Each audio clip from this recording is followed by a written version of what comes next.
Hello and welcome to the Spike podcast. I'm Fraser Myers, and with me this week we have Spike's editor Tom Slater. Hello. And the director of the Equiano project, Inaya Folarin Iman. Hi. Loads to discuss on the podcast today. We'll bring you the latest from the general election, including the shock entry of Nigel Farage. Plus, we'll talk about the lawfare against Donald Trump and the Islamist stabbing in Mannheim in Germany. Nigel Farage made a huge announcement this week, really setting the cat amongst the pigeons. He has taken over as the leader of the Reform Party and is going to stand for Parliament for a seat in Clacton. Inaya, you've ran as a Brexit Party candidate in the last election. I mean, I know the Brexit Party is a slightly different beast to the Reform Party, but what do you think Nigel's announcement might mean for this election? Could it really, change things potentially? I think it will change things. I think, at least when I stood for the Brexit Party in 2019, that was a particular single issue campaign. But the reason that it became such a defining election around Brexit was because, as many of us know and have spoken about, so many people in the political establishment tried to overturn the vote, the biggest expression of democracy, in a generation. And part of that vote was to transform the political and economic settlement to make our political leaders much more sensitive to the concerns and interests of the populace, and the realization that so many communities had been decimated over the last few decades and very little had been done about it. And so, lo and behold, 5 years later, sadly, the aspiration of Brexit has not really been realised. And I think that's why the space is still open for figures. One of them may well be Nigel Farage, why he's standing, to really speak to those concerns. And I think, the last few years has been one of the biggest missed opportunities, disappointments. And we see with Keir Starmer versus Rishi Sunak that there is not really much to offer. So in terms of Nigel Farage, he obviously was umming and ahhing. He probably thought that, look, I've got a cushy job, I've stood many times, maybe I should just leave it. But actually, I think the space is really open for a figure to really shake things up in this election campaign. Definitely. And it's almost like, it's not even as if we've gone back, 5 years to 20 or 4 years to 2019. It's like we've gone back to 2015, pre-Brexit, and certainly in terms of how the old parties are fighting amongst each other. It feels like it's almost 2015 again with Cameron versus Miliband. Exactly, and then Farage coming into the fray. I mean, it's interesting. So he's standing in Clacton in Essex, which is also a very significant seat in the sort of history of British Euroscepticism, of course. That was the seat that the then Tory MP Douglas Carswell held when he defected in 2014. He held it at the 2015 election when UKIP got 4 million votes, but only one seat, voted 70% to leave, but also is a very deprived part of the country. It's only a couple of hours from London, and yet it's amongst the sort of top 1% most deprived parts of the country. So really kind of telling a story of people who have really not done well out of the new kind of political and economic settlement of past recent years, and really seizing that opportunity of the referendum to hit back at the establishment. So it's quite significant that he stood there. And it's a reminder that there is obviously so much fertile ground for another populist revolt. The thing that has been lacking is any outlets for it or any charismatic individuals. I think it's welcome that Farage has stirred it up. I do lament the fact that it's falling not just to one kind of right populist party, but actually just one individual in order to make any of our elections interesting at that point. And I think it speaks to the sort of supply and demand problem where voters who are kind of populism interested in that issue, interested in democracy, but just the lack of outlets often for them to express that. Yeah. Just on Tom's point, which I think is a really important one about, the tragedy in a sense that Farage is seemingly one of the only people. I mean, when you take Clacton, I actually visited Clacton a few weeks ago because it has some of the highest proportion of people in the country that are economically inactive, and not just people that have retired, but young people. It was particularly harmed by the expansion of kind of cheap foreign travel, these former seaside towns, and had never really recovered. And very few political leaders have really tried to come up with a economic strategy to revive these areas. And so a lot of people have effectively just been left on the economic scrap heap. And when it comes to Nigel standing, this area is 95% white. And he is obviously making immigration a really big issue. And I think it is a really big concern for people. But the sad thing about it is that there's a whole bigger challenge. It's not just the question of immigration. It is the fact that the way that our economy is currently structured that doesn't really get to the root cause of these issues. And so we need a broader populist revolt that addresses these political and economic questions. And that kind of stuff just isn't even on the radar, because if you look at the official figures, the government will say, well, there's no one. Practically, we're at full employment. Unemployment's low. We need, more people to come and join the workforce. And yet we know, there are vast swathes of the country that have essentially been written off. Yeah, absolutely. And this is the frustrating thing about the immigration discussion. And I think Nigel, puts it at the top of the agenda. But it does speak to a deeper economic question about the fact that we have created an economy where we depend on cheap foreign labour. And that also at the same time when millions of people in the country are on welfare, which could work, just need the training and the investment opportunities to give them well-paid, high-skilled jobs. And as you mentioned, these big questions about our economy and the future of our society are just not on the agenda. Yeah. Tom, how much do you think it could move the dial potentially? We've had a couple of weeks where the polls haven't really moved, even despite, or maybe because of Rishi Sunak's kind of policy blitz, big announcement, eye-catching announcement after another, from sort of national service to migrant quotas to sort of lesser things like fly tipping crackdowns. Those things, the main two parties don't seem to have had any sway on. I'm as surprised as you are by the failure of that roll call of eye-catching policies to turn it around for them. What's particularly interesting in the last couple of days is, or in the last 24 hours even, the polls that have come out that suggest the gap between Reform and the Tory party is something like 2 percentage points. Both YouGov and Redfield and Wilton put out very similar numbers, where you've got the Tories on about 19%, which is, extinction level anyway, really, for them. And Reform creeping up at 17%. There's another poll supposedly coming out this evening while we're recording, which is being talked up. I don't necessarily know what's in it yet. So people are openly talking about now whether or not one genuine big change that would come as a consequence of this election would be the destruction of the Conservative Party as a viable electoral proposition anytime soon. There's been a lot of comparisons in recent months to 1997, and that being the sort of parallel because of the sense that you've got a centrist Labour leader who's about to lay waste to a pretty pathetic and all over the place Tory party without any ideas, John Major and Tony Blair, Keir Starmer and Rishi Sunak. But a lot of people, certainly in kind of right of centre commentary, have been talking about another example, which is 1993 in Canada. Yeah. We had the Progressive Conservative Party, it was then known, went from being in government to having just 2 seats because a party to their right, also called Reform, funnily enough, essentially took the fight to them. And they eventually ended up merging a decade later. So it's been interesting to see Farage speak very explicitly about this, saying you can't really land the argument that a vote for Reform is a vote for Keir Starmer. Keir Starmer is going to win anyway. And his view is very much on what does the right of British politics look like at the end of this? And he's got his eyes very much on the next election as much as this one, it seems like. We should talk a bit about some of the campaign. The debate this week seemed particularly uninspiring between the two leaders. It was interesting that Rishi Sunak and Keir Starmer seemed to really be quite angry at each other. There was a lot of hostility, despite the fact that they are really not that different. You could barely put a cigarette paper between their policies. Is it the narcissism of small differences like working itself out? Maybe I honestly think it is. That's the way that they feel they can differentiate each other, by basically being snidey and aggressive rather than getting deep into what makes them different, which is very little. But honestly, that was one of the most stiff, dull, boring, quite painful to watch debates. It was just, there was nothing about a alternative big vision for society. There was nothing inspiring or exciting that really made you want to make a positive vote for a particular agenda. It was really quite a sad indictment about where we are in society. Definitely. And Tom, one of the fallouts from the debate has been this oft-repeated Tory claim that Labour are going to put £2,000 of extra tax on your tax bill. That's been disputed. It seems like a load of bullshit, frankly. But there's been almost like a hysteria to the response. Oh, yeah. Labour have just been saying Rishi Sunak is a liar. You see this word lie, lie, lie all the time.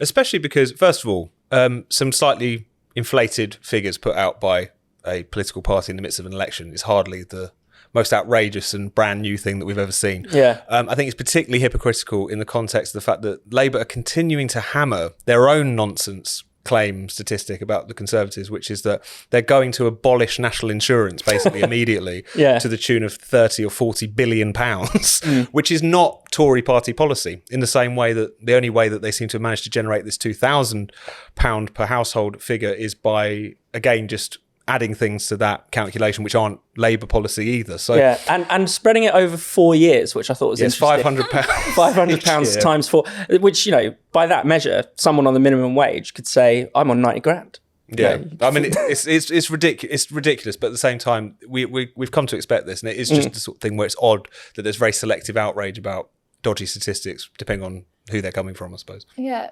Interestingly, though, I actually was quite surprised that Keir Starmer couldn't land more blows against Rishi Sunak. Yeah. I mean, I thought whether that is the fact that, the pay packet that people have is totally shrunk compared to what it was years ago. Obviously, all of the fallout around lockdown and COVID and the total destruction of their target when it comes to immigration numbers, really record levels. They've got really, Blair has nothing on what's happened over the last few years. And it was just shocking that even so many open goals for Keir Starmer to really hammer home with Rishi Sunak, just because he hasn't got that authority, he hasn't got that real analysis of the problem, that it was just flat.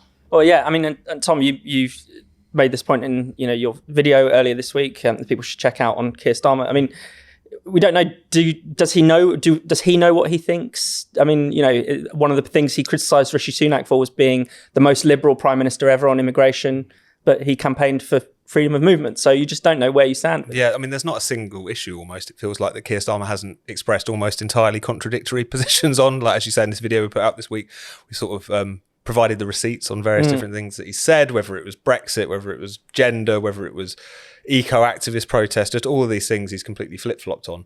In a way, I think it was interesting, the things that he felt a bit firmer about, and you touched on this in your write-up of the debate. First of all was the question of the ECHR. That was kind of the point in which, the ability of a foreign court to dictate our internal affairs is something that he still clearly quite strongly believes in for sort of legalistic reasons. And the other one is that even if his own grandmother was dying, he wouldn't pay for her to go private, which I thought was interesting. But beyond that, I really think he is someone who you can only conclude that he either doesn't believe in anything or is willing to say almost anything in order to get elected. And I'm still not entirely sure which one is worse. Yeah, definitely. You even see it with, I think, one of the ones that amused me today is or this week was the nuclear weapons that, Labour is now committed to. And both Angela Rayner and David Lammy voted against renewing Trident. So even whatever people think about nuclear weapons, it's just hilarious that they have flip-flopped on absolutely every issue over the last 10, 20 years. Yeah, I mean, Lammy, another good example. Of a couple of years ago saying Brexiteers are worse than Nazis, now saying, of course I respect the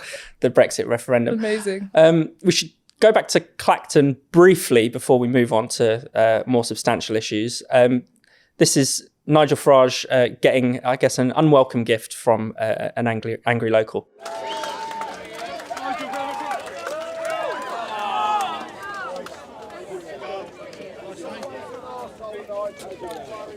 So, Tom, that's the first milkshaking of the campaign. I say the first because, in the European elections a couple of years ago, this was a whole trend of this. So, could we see more of it? What have you made of this and the reaction to it? Well, it was interesting. First of all, it was good to see, all the political parties sort of condemn it, because you don't want to get in a situation where people are kind of treated as fair game in that respect. You don't really know what someone is lunging you at when they're carrying something like that. But at the same time, I think it was also interesting the way it sparked this kind of conspiratorial response as well, which also happened in 2019 when both Farage and also some other Eurosceptic politicians, right-wing politicians, got milkshaked, where there was this almost immediate thing on kind of left liberal or Remainer Twitter where they started basically suggesting it was an inside job. You saw that in 2019 where both when Farage got milkshaked, you had people like James O'Brien openly speculating that he might have arranged for it to happen to him. Even so far as getting a local kind of Antifa activist in Newcastle to work as a deep double agent for years before going on to commit this. There was even like a Brexit party teller, like a kind of it's like an old man, elderly man who was milkshaked at a polling station, I believe, during the European elections. and you had people openly claiming that he'd done it to himself in order to gin up some sort of sympathy for him. And the same thing Alistair happened. Campbell said, we have no proof that it even happened. Yeah. So he knows about dodgy dossiers and you know. I saw one that was claiming that that's not even milkshake. That looks like yogurt to me. Like they were going over this photo like it was like frames from the Zapruder film or something. It's very funny. And then this time around, the idea got about Twitter that the young woman who had milkshaked him was actually Emily Hewitson, who's like a sort of pro-Brexit activist. And that became a thing for about 24 hours with people who are not just nobodies on the internet, like actually go, you know, like they're not just some sock puppet account. They were actually relatively prominent tweeters who should have known better, just openly repeating that. So yeah, the capacity for like Remainer conspiracy theory stuff is always interesting. The fact it's come back again is quite telling, I think. All of us can name some problems we're having with our internet service providers, from high costs to slow connections. But what you may not know is that your ISP is actually monitoring everything you do online, even if you're using incognito or private mode. To stop the internet giants snooping on my online activity, I use ExpressVPN. ExpressVPN is a simple app that encrypts all of your internet activity through a secure tunnel hosted by ExpressVPN's trusty servers. Basically, what this means is that your ISP will be blocked from logging anything you do. And the best part, there's nothing they can do to stop you. You might not see this as important, but just think about how much time we all spend on the internet nowadays. Most of us have to use it for personal connections, we manage our bank accounts, and we do our everyday shopping.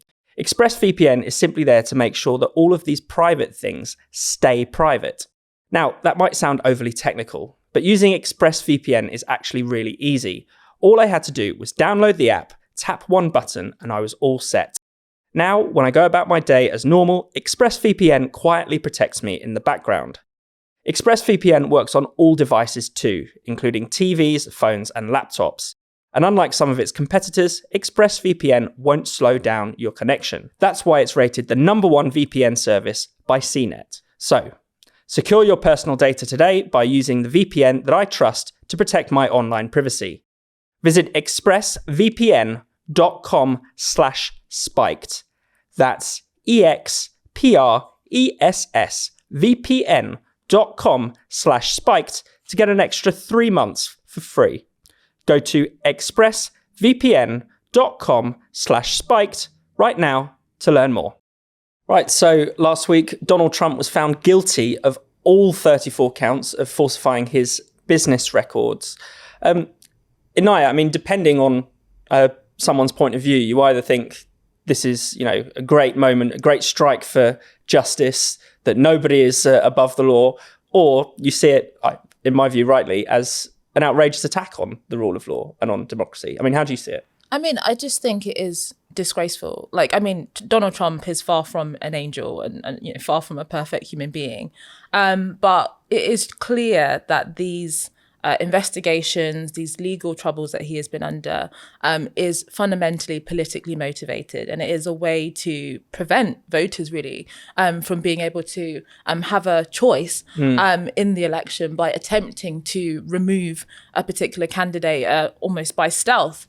And what it has done has, of course, played into Donald Trump's idea that he is essentially being politically persecuted, that he's a victim of the deep state and the establishment. And it is really bolstering his support. And I think understandably, because at the end of the day, what we are seeing is really a form of political persecution, where it is this relentless, attack on him. And what is just interesting is that, you know, when it came to, for example, Joe Biden's son, Hunter Biden, we actually had literal social media companies preventing stories from even going round, and that any kind of scrutiny about Joe Biden and his family. But when it comes to Donald Trump, then there is an entire infrastructure that has galvanized in order to clamp down on him. And it is very interesting when you really do see actually, you know, his the polling and the vote share.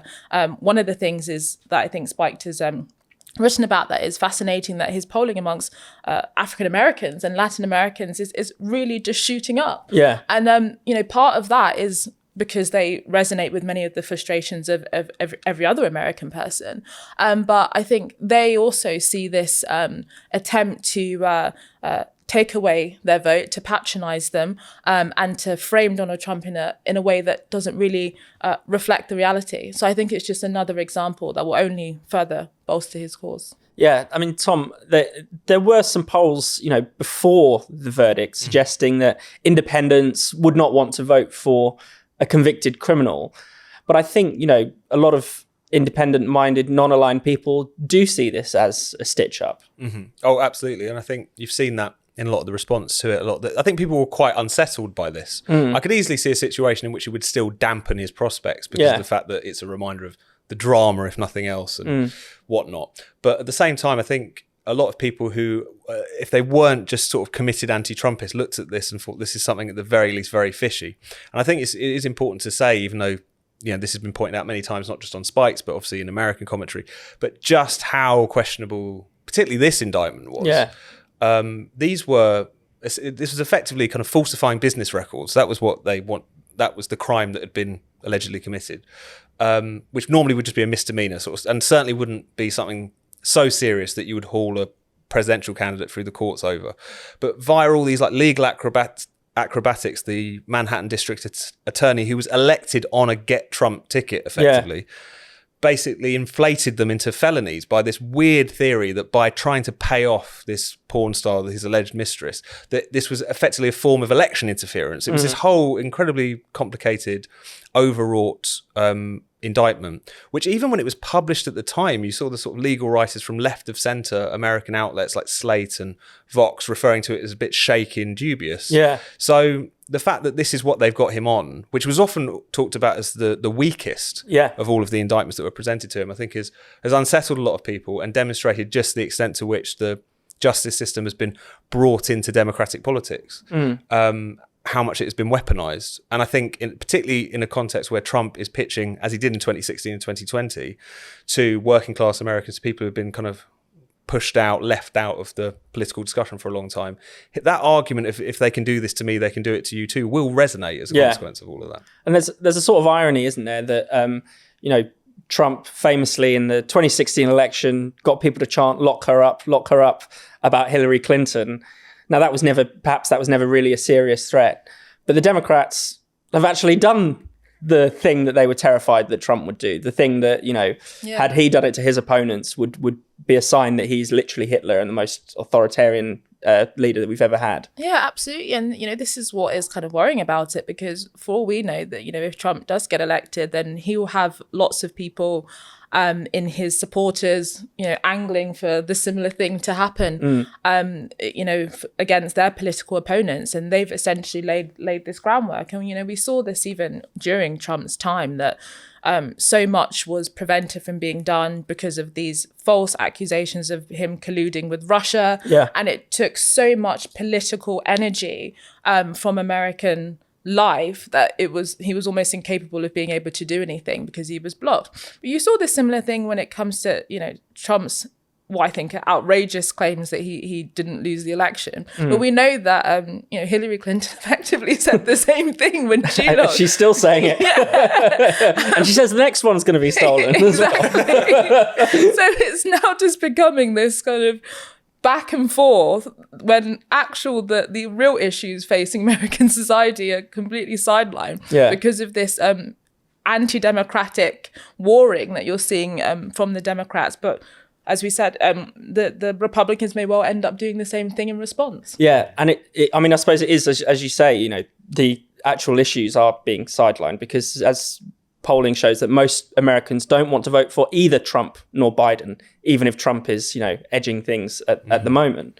No, absolutely. I think that's one thing that's always worth remembering.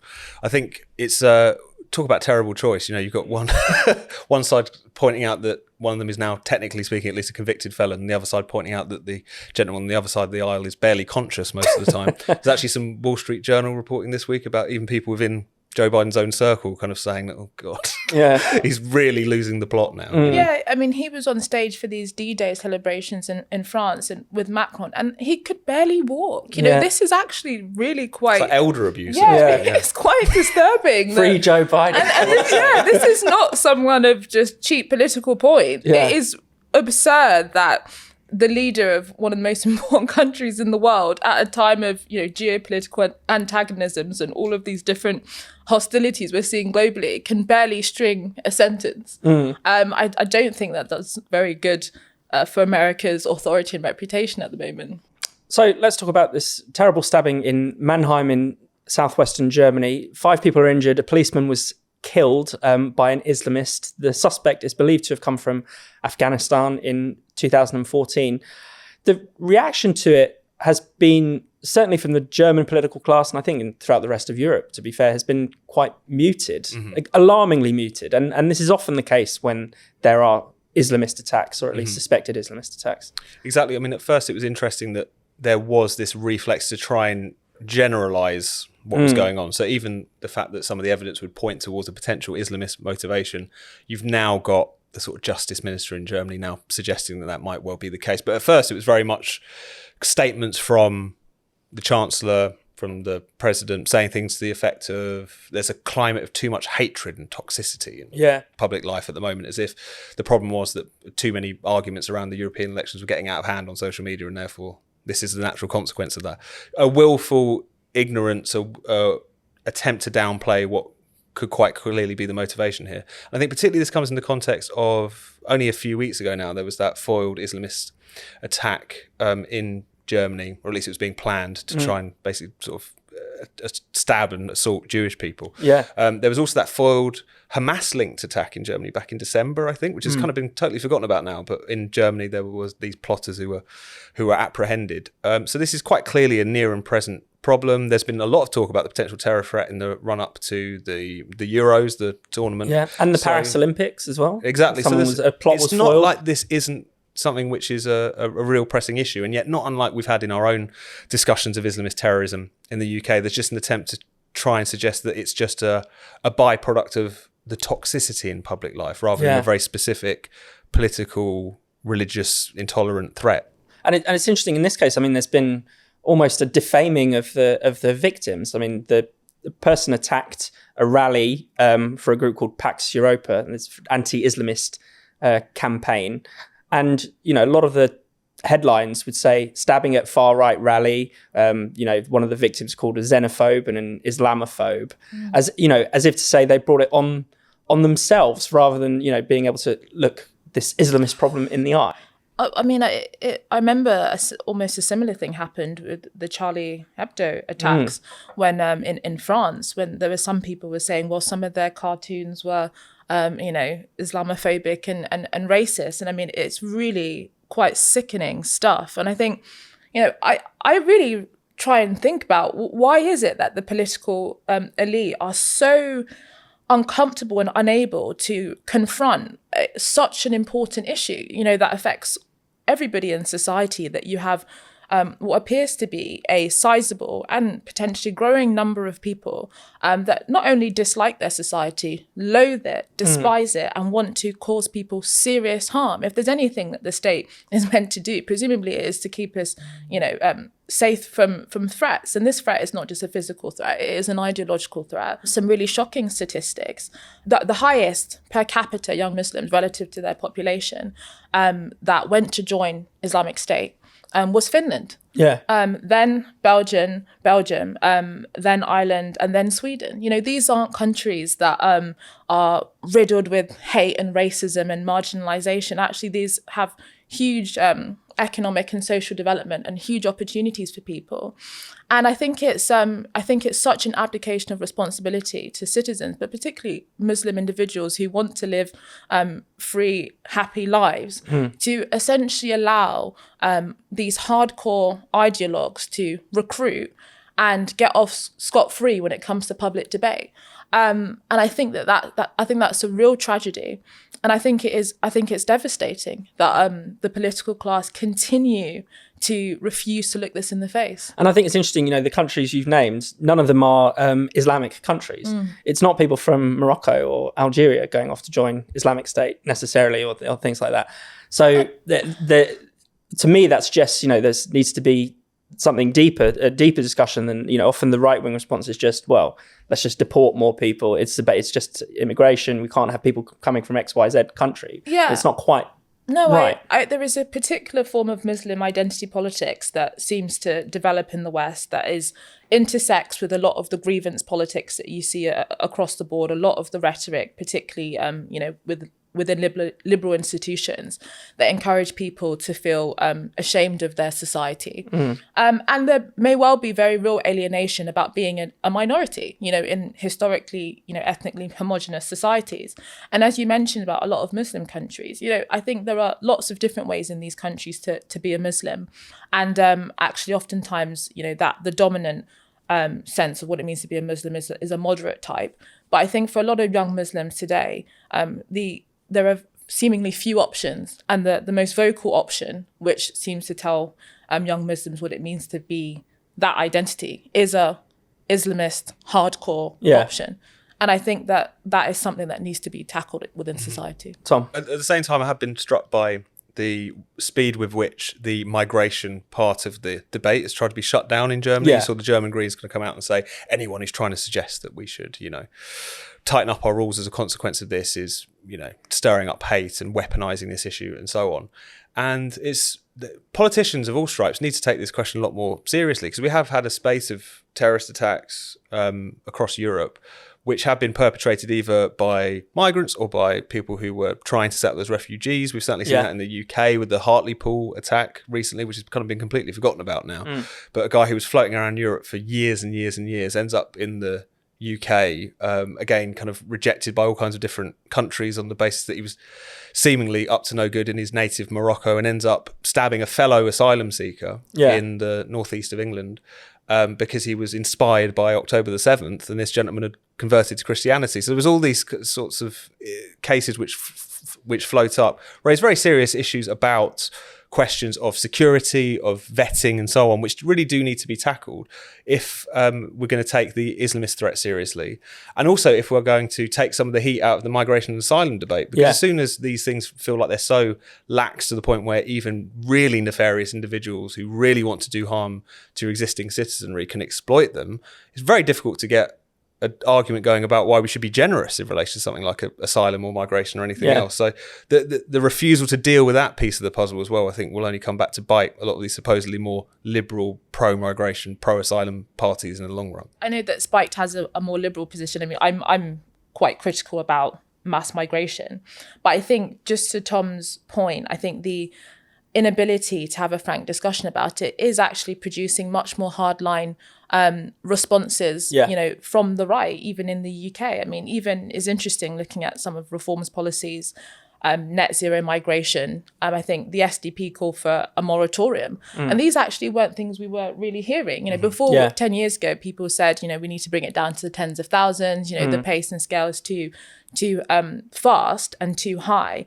But because we have not been able to have a conversation about it, or at least promises about reducing it have been completely ignored, then I think we are seeing more absolutist positions. And I do think that this is the kind of tragic irony of the political class, that by virtue of refusing to have this important conversation about migration, I think they are actually creating conditions for much more resentment. And I think, I really do worry about that. Thank you so much for watching the Spikes podcast. We'll be back next Friday. If you hit subscribe and click the bell, you'll never miss an episode. And in the meantime, why not check out all of Spike's other videos and podcasts on this channel? And for more Spiked content, find us at spiked-online.com.